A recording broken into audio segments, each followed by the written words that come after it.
I've realized, man, I'm a big nerd who sits at home on their Saturday night and doing a bunch of research about oyster fossils in the Triassic period. And it turns out that I'm that guy. So I think my writing's the same way, right? I'm able to take some of these complex issues and just make it real dumb so that even an idiot like me gets to understand it.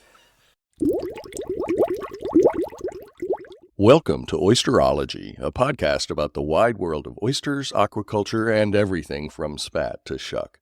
I'm your host and the food walker, Kevin Cox.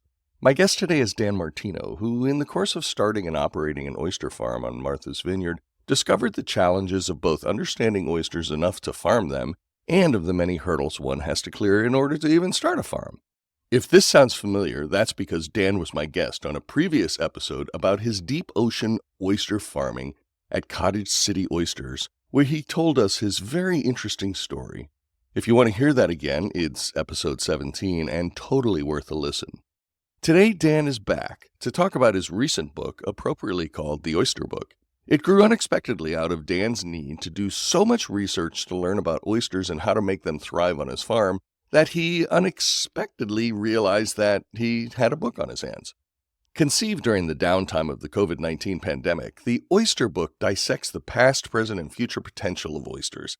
It isn't just a chronicle, but rather a treatise for aspiring oyster farmers, and it's a narrative of the oyster's ecological impact over time. Dan explains his intention to fill a gap he experienced himself. A comprehensive resource on oyster farming didn't exist, and now it does. But he didn't stop there. Dan also explores how oysters counterbalance effects like ocean acidification and nutrient pollution, positioning them as keystones in our environmental efforts going forward.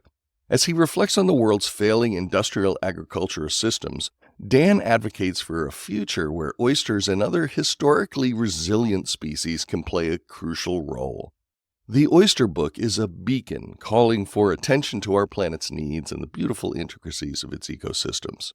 So put on your reading glasses and settle into a comfortable chair to hear about the ancient importance of oysters, the danger of oyster acidification, the accidental process of writing a book, our failing industrial agricultural complex, algae, microalgae, and phytoplankton, Victorian diatom dinner parties, where the oxygen we breathe really comes from, and food production in a climate-changing world, with unassuming author, oyster farmer, and science geek who proves that being a closet nerd is very cool, Dan Martino. Dan, welcome to Oyster-ology. I'm so glad to have you here. We've talked before about Cottage City Oysters and the incredible stuff you're doing there, but what I want to talk to you about today is your recent book called The Oyster Book, a Chronicle of the World's Most Fascinating Shellfish, Past, Present, and Future. Thanks, Kevin. As you know, I think the resource you're putting together here and the information that you're recording with everybody is super valuable. So just first, thanks for letting me be a part of it. That's awesome. It's my pleasure. The Oyster Book kind of charts out where we are, how we got here, and I think even more importantly, where we're going in terms of oysters, aquaculture, feeding the planet, and all of that kind of thing. And I wanted to start just by asking, what inspired you to take the time and effort and write this book? When I was trying to get my oyster farm in the beginning, got in a lawsuit with the neighbors who abutted the waterfront where our farm was going to be. And a lot of that was because they didn't know how an oyster farm what it should look like or how an oyster farm acted, or just, they did not know what an oyster farm was. And so therefore, human instinct, your first reaction to change is fear and everything that kind of goes along with that. So from the very beginning of getting our farm, education and transparency on the operation has been first and foremost, because we basically had to educate the local community on how oyster farms worked, and then educate those abutters on how it worked and the selectmen on how it worked, and make sure that if they wanted to come out to our operation and see it, we were able to accommodate that.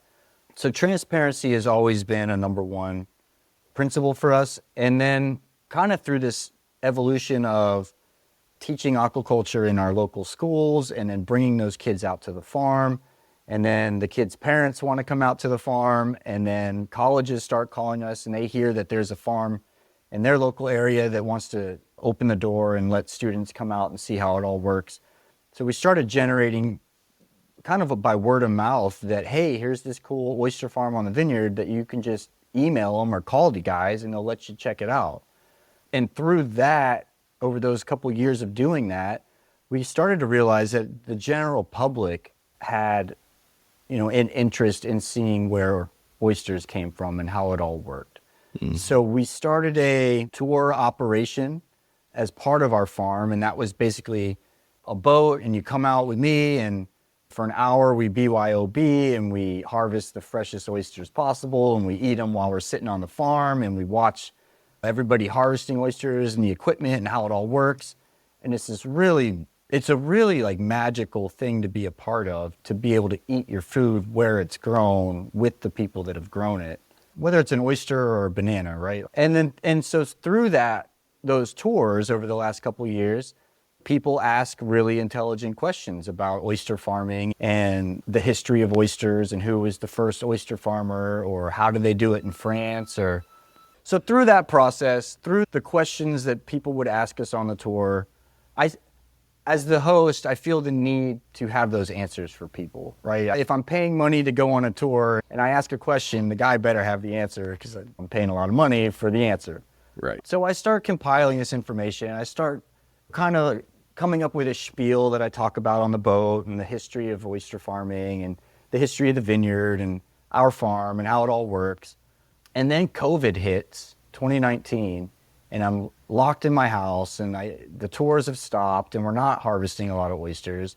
And I'm I think in a attempt to not forget the information that I had learned, I start to actually write it all down. And I'm compiling this information, and we're still locked in our houses, and we're still bleaching our doorknobs because there's the COVID virus going around.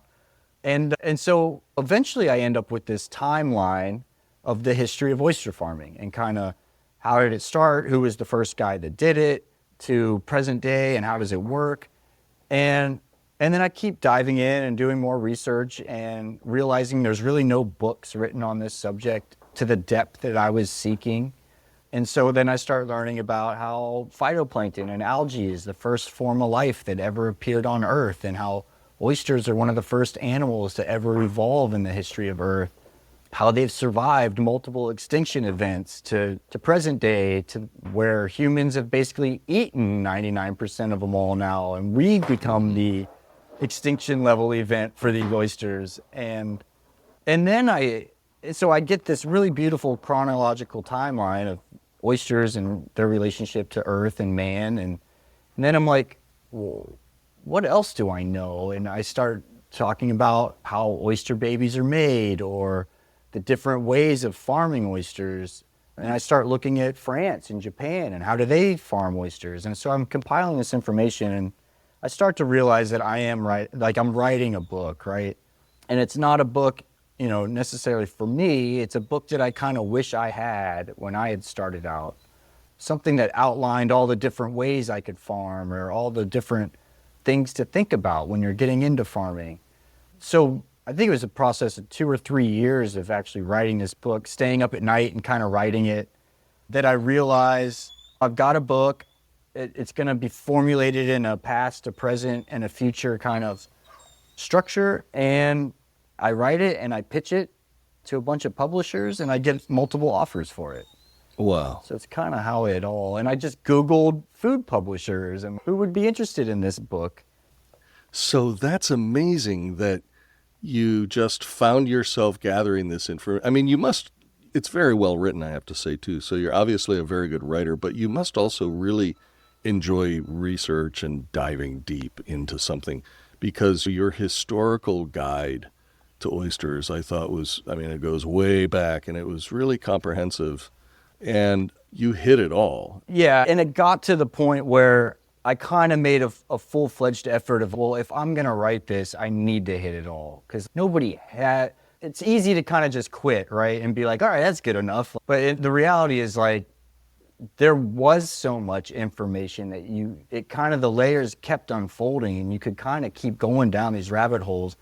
And I've realized too, man, I'm a big nerd who sits at home on their Saturday night and doing a bunch of research about oyster fossils in the Triassic period. And it turns out that I'm that guy. So You're the guy. yeah, but I love it. Like, you look at like the greater society of humankind, and there's a lot of people way smarter than me.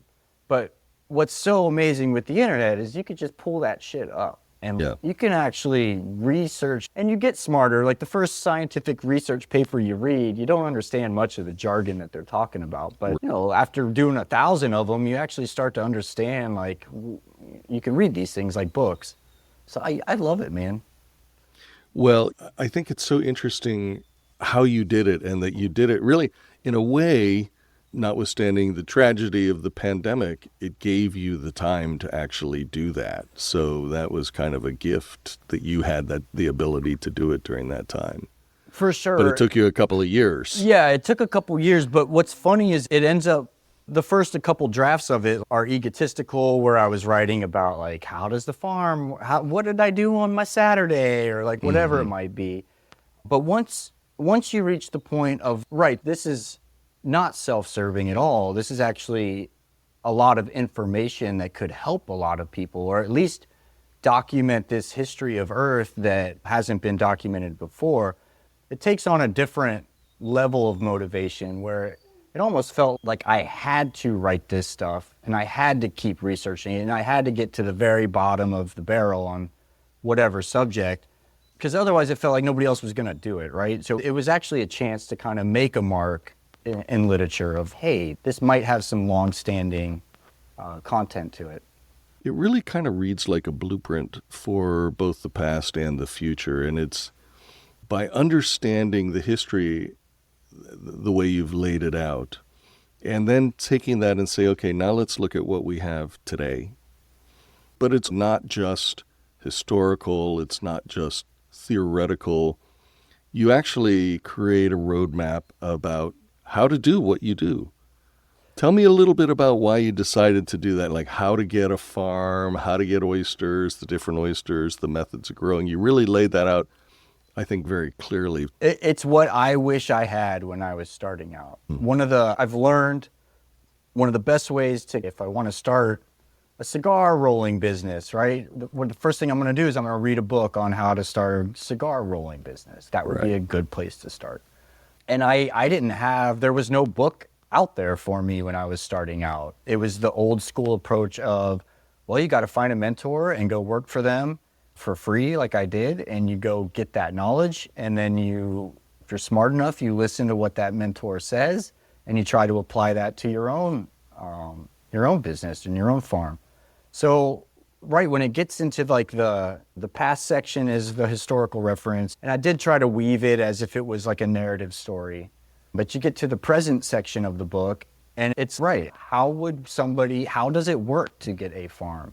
Because it is a very complex process, unlike land farming, where you can go buy an acre, and as long as it's zoned for agriculture, you're off and running on whatever species you want.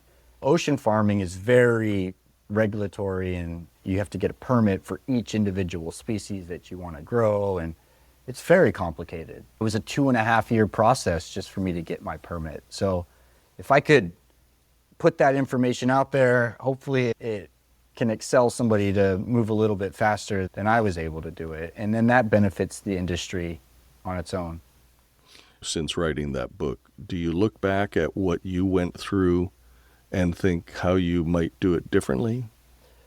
Yeah, I'm a big believer in just that everything kind of happens as it's supposed to happen. If it had been any different, I probably wouldn't have failed or learned the things that I need to know today to have made everything possible. So yeah, I'm a big believer in like things don't happen for a reason, but if you're paying attention to the things that do happen, that's who makes you kind of who you are today. One of the things that I thought was really interesting is as you're writing about how to start a farm and the permitting process, you're giving a narrative of your own experiences. And it sounds like your experience was pretty challenging at times, and you How many different agencies did you go through? It's a lot, man. It's 12. And everyone has their own standard and their own permit and that sort of thing. And their own application process and their own, I mean, it's like a college acceptance 12 times. It's like that kind of process, right? And you have to draw schematics and diagrams of what gear you're using and what is the low tide and high tide depths and how will that gear interact with potential endangered animals. And I mean, it's crazy. And so that was part of the future section, is it's not only talking about who might eat oysters in the future, but it's also what can we do to speed up the adoption of this industry, right? And so one of the suggestions is for local towns and governments to do that permitting ahead of time so that individuals who, for the most part, don't have the ability to actually get through that process, if the towns do it, they can expedite the permitting of farms. And so it makes it so that an applicant just has to come up and apply to the town. They don't necessarily have to apply to the federal government and the state government.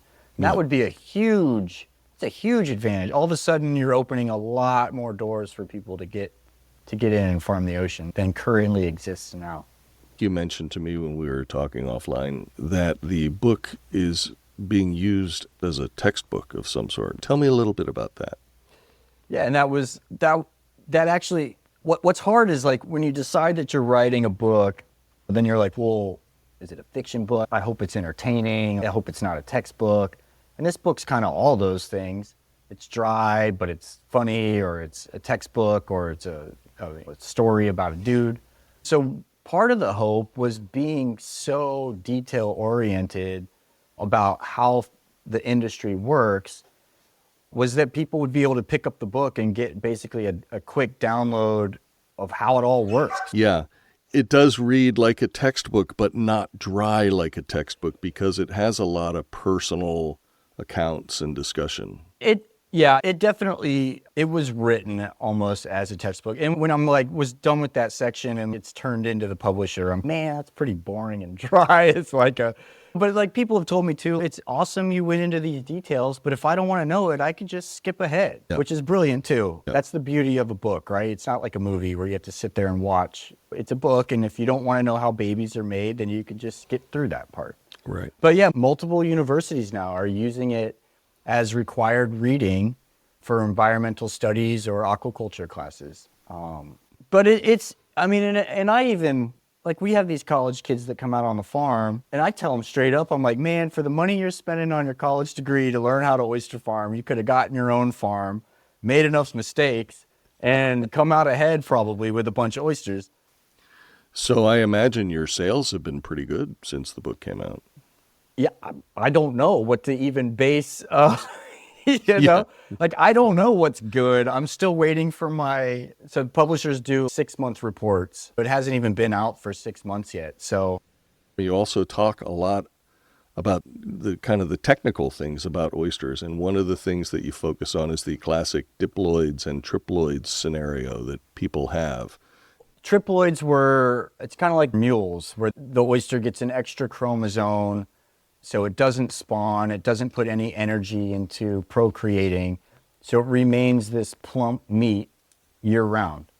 And so when this was invented, it was amazing because there was concern back in the day that they didn't want to eat something that had spawned out. Right. So, but the other positive is that it also means you can place triploid oysters into non-native environments and ensure that they do not spawn and procreate and become an invasive species that takes over that new environment. So in France, for instance, I think it's 99% of the oysters farmed in France are triploids of the Japanese Pacific variety. So there's no biosecurity risk for the ballons or the other local French-style oysters, but they're still growing. That's it. Gigases or Pacifics. And so one of the things I found through my research was in the Chesapeake Bay, for instance, they wanted to introduce a Chinese oyster to start growing that on the east coast of America. So they introduced these Chinese oysters to the Chesapeake Bay. They're all triploids, so they don't spawn and destroy the native populations. in order to have a consistent natural North American species that they can compare growth to, they create the triploid Atlantic oyster, right? So all of a sudden you've got multiple species of oysters being developed that are all triploid capable now. The growers in the Chesapeake at the time were growing these triploid Crassostria oysters, and they see better growth results, and they don't water belly, and they don't spawn, and the market at the time appreciated those facts. And so a lot of growers continue to grow triploid oysters based off of kind of those old markets. At Cottage City, we grow diploids. We love the idea of our product procreating and making baby oysters everywhere. We don't tend to have people ever complain about, oh, it spawned, I'm not interested in eating it. They tend to just eat more oysters, which is fine too. I think you could argue that maybe the flavor does change a little bit after an oyster spawns. There's a good week period there, or 2-week period, where it's considered like a water belly and it hasn't regained its fat content or nutrition. But do you have a preference? Do you even know if it's a triploid or a diploid when you're eating it, or, you know? Generally speaking, I would say that I do not know. However, I find that if I'm eating oysters in the summer, which incidentally is one of the great tragedies about oysters, because it's the summertime when everybody's at the beach and that's when they want to eat oysters, and theoretically it's the worst time to eat oysters. So when I get an oyster in the hot summer and it's a plump, beautiful oyster, my assumption is that it's a triploid because it hasn't spawned, and that's why it's still plump and full-figured, as they say. And if I get one that's kind of a little bit baggy and flaccid and however you would describe it, then to me that's a diploid that has spawned. But I have no hesitation eating any of those. Right. And they taste great. And I don't even have any hesitation eating what they call the creamy oyster, which is basically a diploid before it has actually spawned. And when I've shucked a bunch of those and served them to friends, some people say, oh yeah, this one's like really like kind of creamy. What is that? And I'll tell you when you're done. Exactly, though. I'm in your same camp. Approach it the exact same way. I would say what I've noticed, you might get your Charleston oysters that are spawning in an early July or a late July, and by August they've already replumped up. Because that's what makes it kind of special, is it'll spawn and then it immediately knows winter is coming, and it needs to fatten up quick if it wants to survive and hibernate. It would be a cool study to see if northern oysters recuperate faster after spawning compared to the Gulf of Mexico one that spawns and has no urgency to fatten up for a winter. Yeah, because if you're in the cooler water climate, as soon as that oyster spawns, it's got to start eating like a pig to get fat and ready to make it through the cold winter. Exactly. And south, where it's warm all the time, they don't care. Just stay fat all year round. Yeah, exactly. But then you figure, like, well, what's the trade-off? And it's that potentially the million oysters on my farm could have made hundreds of millions of baby oysters that go out in the wild and provide food and a reef system and better water quality and sequester carbon and all those things. So environmentally, I think I'll do my part and eat the spawned out oyster so that it can make, it's the least I can do, so that it can procreate. Because I agree with that. I think philosophically and fundamentally, and not thinking about profitability from a particular farm, I think that is the better choice if one can do it. Because, as you point out so clearly throughout your book, is that oysters aren't just a delicious food. They give back so much to the environment in terms of sequestering carbon and cleaning the water and creating habitat. There's so much in your book that I found so fascinating. And you point out that there's over 200 species of oysters known currently in the world, but that only about 13 of them are commercially farmed or produced for human consumption. I mean, I know there's the pearl oysters and that sort of thing, but I mean, 200 is a hell of a lot of different species of oysters. And I thought that was fascinating that only 13 are commercially farmed. How did you learn about all of that? Because you actually break down in the book each of those 13 oysters. And maybe I'll make it a life goal to eat every one of them.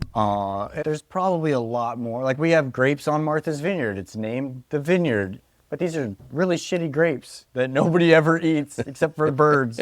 No human eats these grapes, right? But they do exist. Right. So there's a ton of oysters. There's been even more that have gone extinct, right? Which is even crazier. Like the oysters, the Mediterranean oysters of the Greeks and the Egyptians, like they ate those, all gone. They don't exist anymore. Luckily, Rowan Jacobson, Geography of Oysters, he documented a lot of those different species. It was interesting to find out just through my research of how many that China actually has of its own. It has the Hong Kong oyster. It has all these little specific ones that I guess are genetically different from each other. Just small little tweaks in their genetics, so it makes them a completely different species.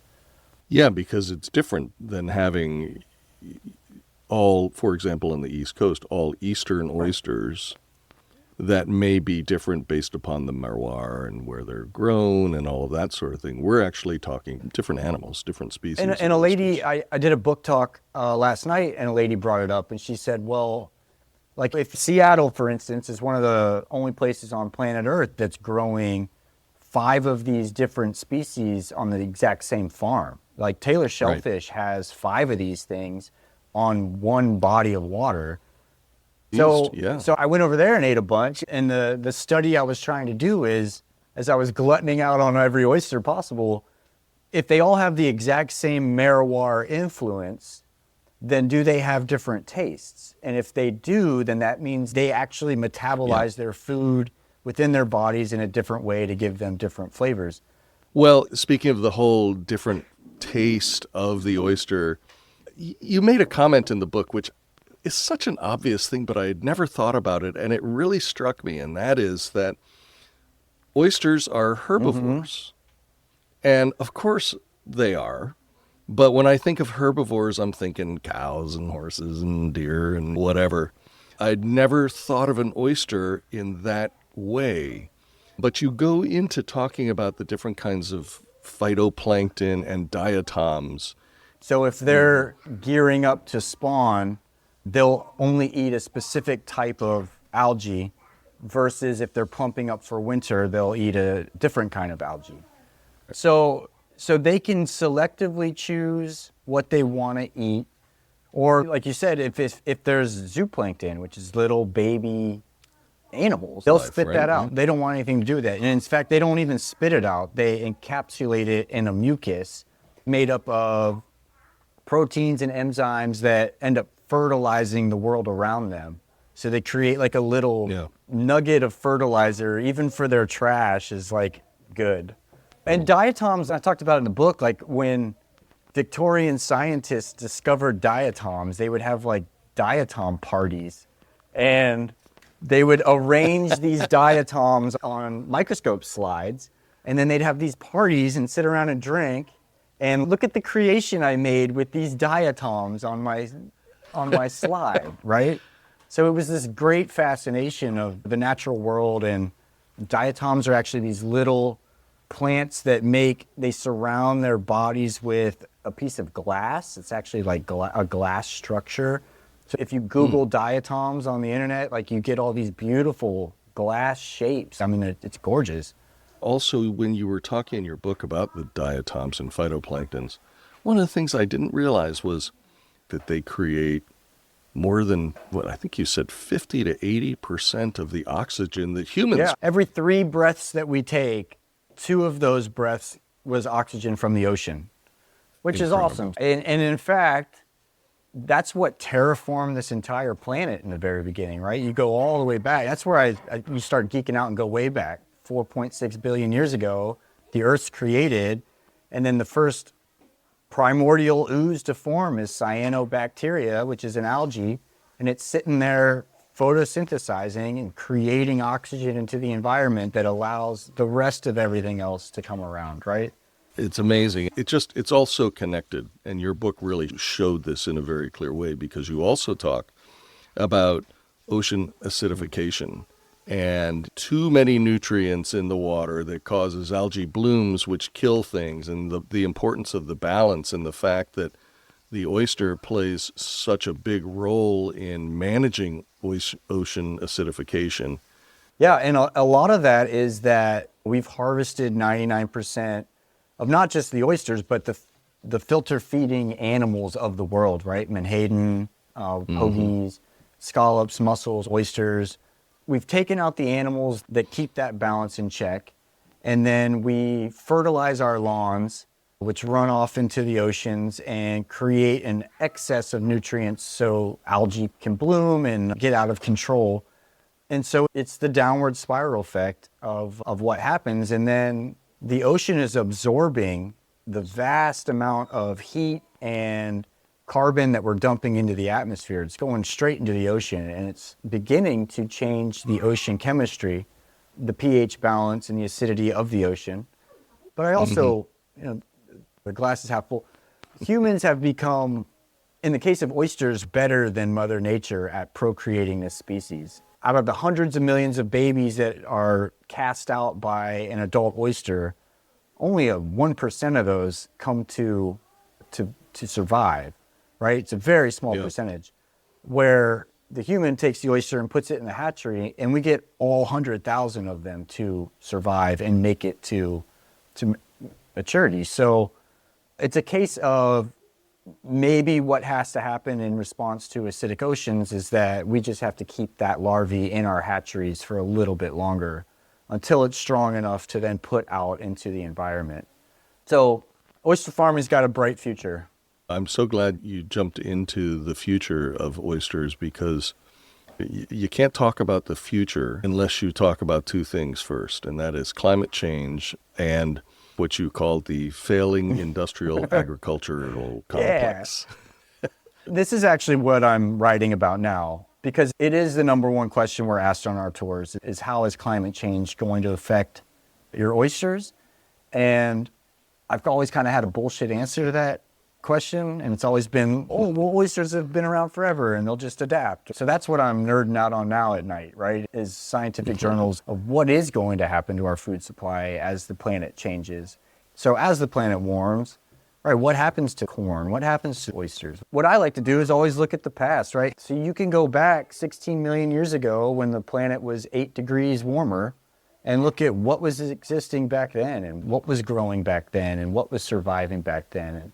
And then you can say, well, are any of those species alive today? Yeah, a lot of them. Well, then those are the ones we should be potentially farming and making the pillar of our food industrial complex, because it is going to fail, and we are seeing it fail. I haven't heard anybody say it quite like that, and it makes great sense, and that is, look at the animals and plants that did survive, and oysters are one of the best examples, and focus on those as the pillars of your future agricultural complex.